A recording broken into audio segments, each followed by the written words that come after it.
Hey everyone, welcome back to the channel today. I got a little bit of an update on the new rescue box or whatever we're going to call it here at one point uh, that I've been working on all weekend, and we got a little uh,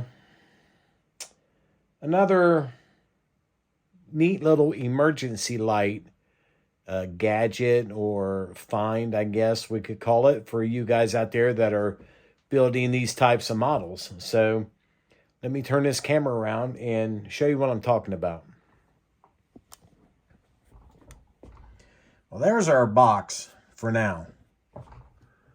Let me get this all situated.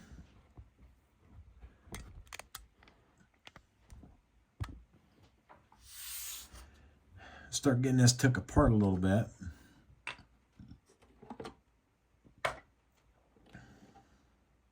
Voila. So I done some sanding last night on it while I was sitting here watching Detroit get their rear end handed to them. But we got about one side of it done. We still have to work on this side of it yet.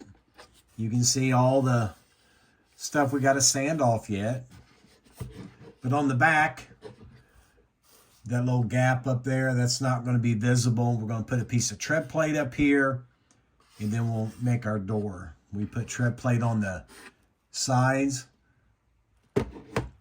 I have the rear step already made. That will be going about something like that, with the side piece here that will be glued up against it. And this will either be painted silver, more than likely. I doubt I'll chrome it. But that's all cut to length. That's just a piece of that diamond plate glued onto a piece of 80 thousandths scrap that I had.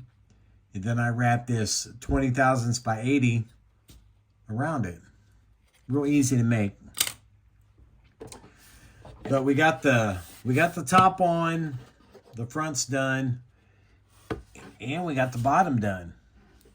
But the thing with the bottom is it's not even glued in. So I want to pull this out. That thing just fits like a glove. So we can still get in here and do work if we need to.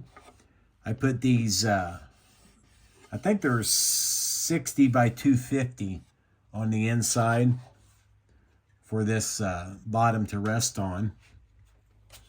But our rear step will get glued in just like that. So most of this will be covered. But this guy right here, just a piece of 80 thousandths, and then I cut little pieces from 80 thousandths scrap that I had left over for the wheels. And we just stick him in here. And he literally fits like a glove. Look at that. Straight down. And all this stuff right here, these are my guaranteed locating points. Pull this back out.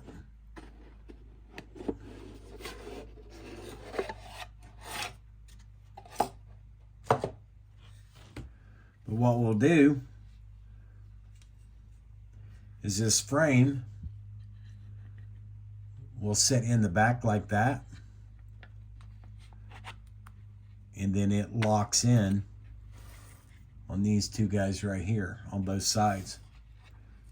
So we have a positive enforcement to push back. We have one right here to go forward. And then we can't go anywhere side to side. So that will be what we got. And then it goes on there every time in the exact same spot. I don't even have to glue that, but I will eventually. But There we go. Nice, solid location. I mean, that's always pretty critical. I mean, when you're building something like this, is you have to have your location, you know, pretty much mapped out.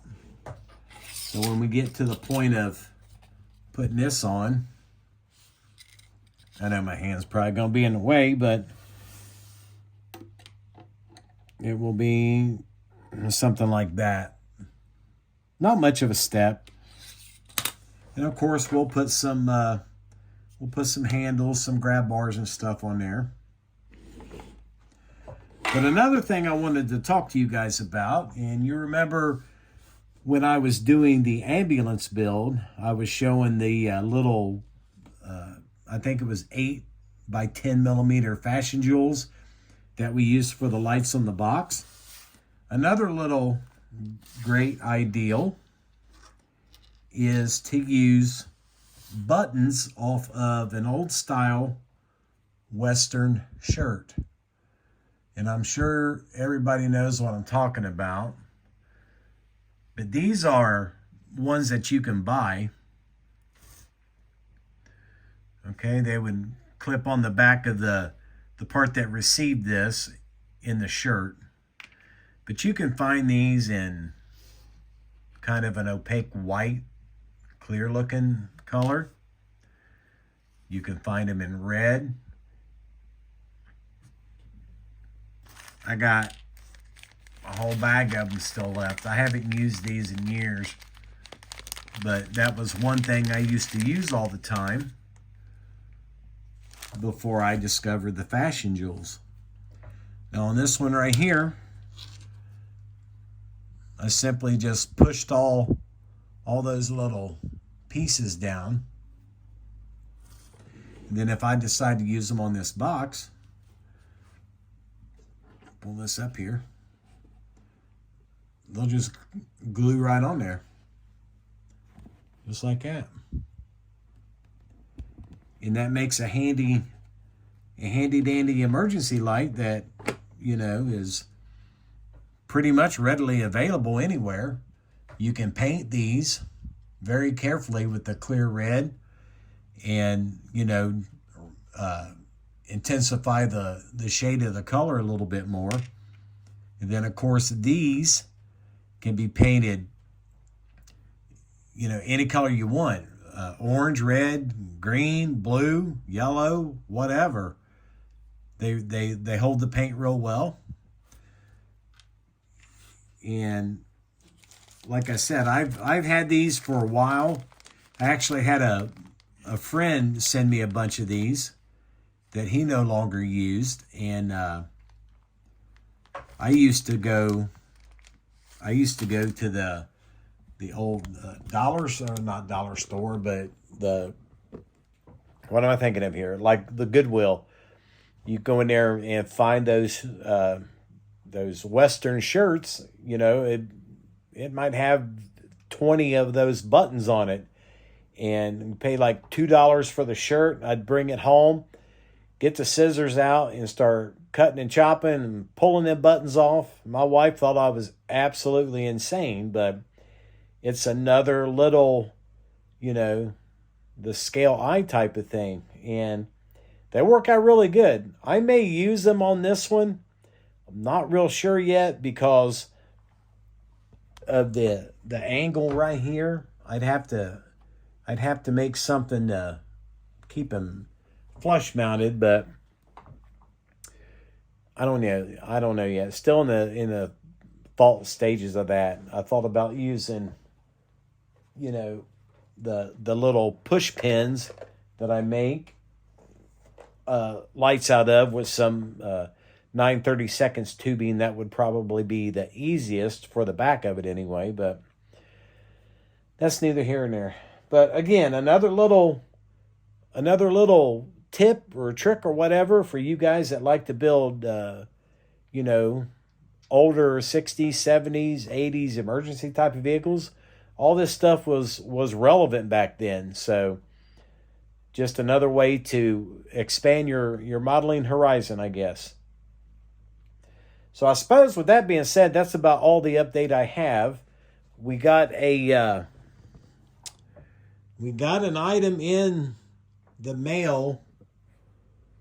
I think it was Thursday or Friday last week. I haven't really had a chance to open it up, but we'll talk about that maybe Wednesday. I'll do a What'd You Get Wednesday on that one. So, thanks for watching. I certainly do appreciate it. And with that being said, I'll see you all in the next video.